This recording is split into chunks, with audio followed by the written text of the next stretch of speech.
Seja muito bem-vindo ao meu Cafofo Teológico Apologético. Esta é a Escola Bíblica Online. Vamos para a quarta aula. Hoje eu vou trazer um panorama dos evangelhos.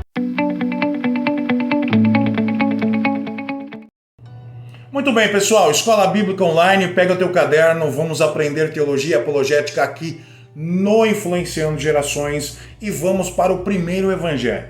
Deixa eu fazer uma pergunta para você. Qual é o evangelho que você acha que foi escrito em primeiro lugar? Hein? Mateus? Não, foi Marcos. Marcos foi escrito entre 60 e 64 depois de Cristo. Você encontra essas informações em qualquer livro teológico, em estudos sobre comentários bíblicos, tá bom? Ele foi escrito por volta de 60 a 64, provavelmente foi escrito em Roma e também teve orientações dos discípulos. Por quê? Porque Marcos não foi discípulo de Cristo, não foi um apóstolo, o seu nome era João Marcos e ele era primo de Barnabé. Você encontra essa informação em Colossenses 4, versículo 10. Qual é o assunto do Evangelho de Marcos? Nós temos 4 evangelhos. Qual é o assunto principal do Evangelho de Marcos? Bom, trazer os feitos de Jesus de um modo simples. Ele é o Evangelho em ação. Ele fala muito o que Jesus fez, os milagres de Jesus, como Jesus fez, não trazendo detalhes, mas o fato em si. Então ele é o Evangelho da ação. O Evangelho de Marcos é um evangelho evangelizador. Eu sempre recomendo a um novo convertido que leia o Evangelho de Marcos. Comece pelo Evangelho de Marcos. Marcos também foi uma pessoa muito importante para Paulo, mas também para Pedro. Pedro também olhava para Marcos como se fosse um filho. 1 Pedro 5, versículo 13, diz assim: aquela que se encontra em Babilônia, também eleita, vos saúda, como igualmente meu filho Marcos, ok? Então a tradição, existe uma tradição que diz que Pedro orientou os escritos de Marcos, trouxe informações para que ele pudesse escrever os evangelhos, tá bom? E, com certeza, Pedro foi uma testemunha ocular do ministério de Jesus e isso é muito importante. Ele escreve para a língua grega e o seu público é gentil. Ele escreve para todos. Então, Marcos é um evangelho muito importante para nós e também para os novos convertidos. Evangelho de Mateus, escrito entre 65 a 80 depois de Cristo. Lugar provável da sua escrita é Antioquia da Síria. Vamos falar sobre a língua. O Evangelho de Mateus foi escrito na língua grega. Alguns acreditam até que ele foi escrito na língua hebraica, depois foi traduzido para o grego. Mas eu não vejo nenhum problema dele ter escrito na língua grega diretamente, ok? Qual é o público-alvo do livro de Mateus? Os judeus. No entanto, seu evangelho começa citando a genealogia de Jesus para mostrar que Jesus vem da descendência de Abraão e de Davi. Isso era uma característica messiânica, ou seja, olha, eu estou apontando, eu estou mostrando quem é o Messias para vocês através dos escritos, através da genealogia. Vejam, Jesus é o Messias e você vai ver que ele fala muito da seguinte frase: para se cumprir o que foi dito por intermédio do profeta, e cita. Aí você pode ver isso em Mateus 12, 17, 21, versículo 4, 1, 22, cita também a lei de Moisés, Mateus 5, versículo 27. Algumas características na sua escrita são praticamente apontando para Jesus como Messias, falando sobre reino dos céus, Pai que estás nos céus, filho de Davi, isso é muito importante. E outra coisa, ele combateu muitas as acusações contra Jesus. Evangelho de Lucas, escrito por volta de 58 a 70 depois de Cristo. Lucas, o médico, não foi discípulo de Jesus, não foi apóstolo, precisou das informações das testemunhas oculares.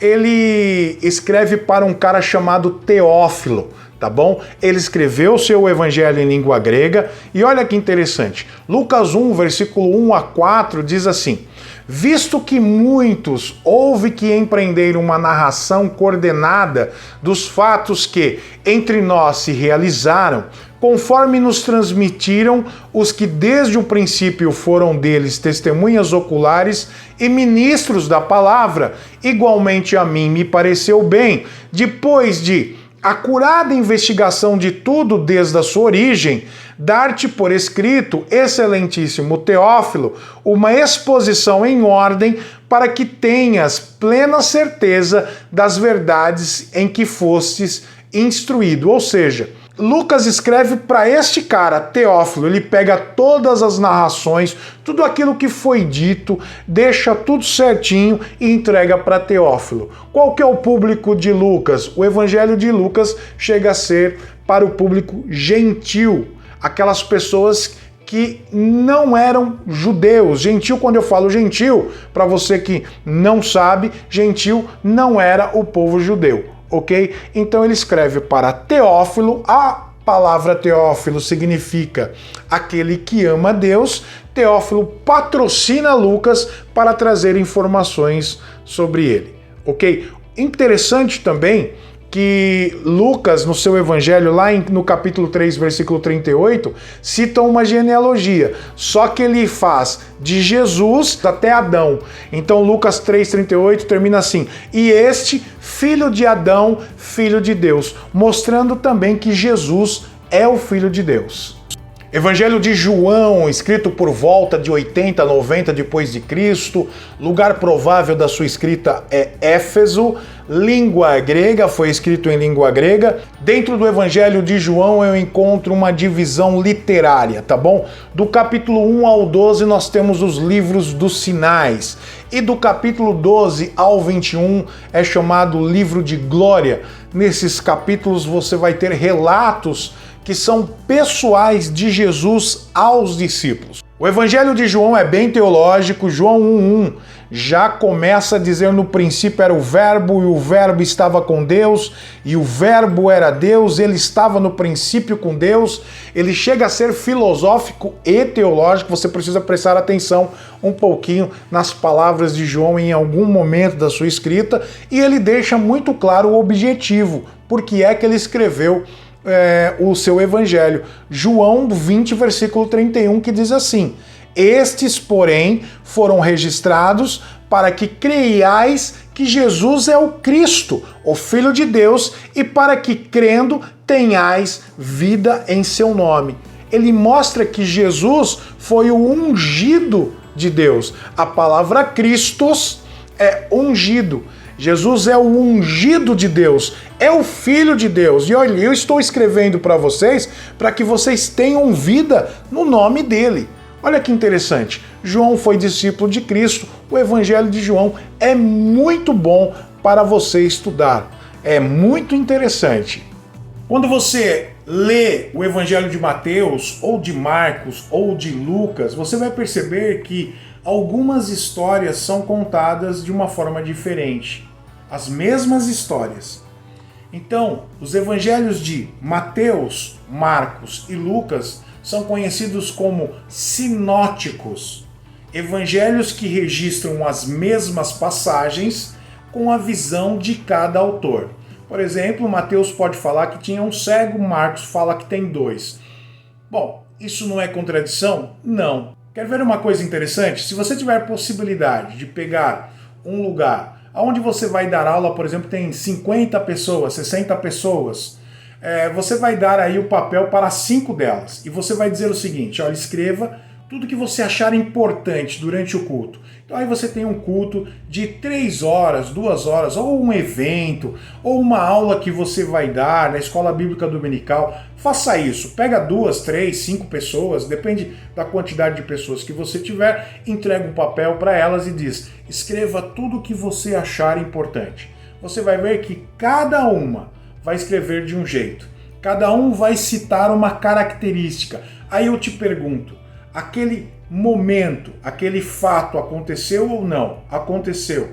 Não é porque eles escreveram de um modo diferente, não é porque um registrou algo que o outro não registrou, não é porque um percebeu algo que o outro não percebeu, é que o fato não existiu, ok? Então isso tira a possibilidade de dizer o seguinte: isso é uma mentira, isso é uma contradição. Não. Mateus, Marcos e Lucas escrevem os evangelhos. Mateus como discípulo, como testemunha ocular. Marcos e Lucas pegam o quê? As informações das testemunhas oculares, ok? Então eles escrevem o que é necessário.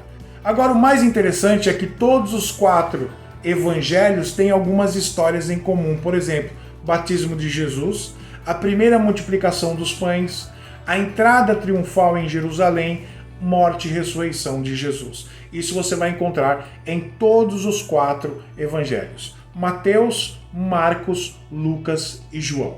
Bom, chegamos ao final da nossa aula. Nós estamos aqui toda quinta às 19 horas com uma aula nova para você. Ok? Eu espero que você tenha gostado. Se gostou, clique em inscrever-se, clica no sininho para receber notificações. Eu estou dando esta aula online ao vivo às 19 horas e 30 minutos de segunda na página da Comunidade Tempo de Viver, da igreja que eu sou pastor.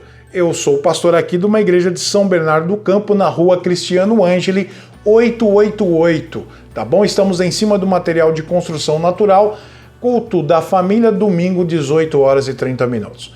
Fique na paz, vou deixar um vídeo aqui para você aprender mais teologia apologética com a gente. Deus abençoe a sua vida.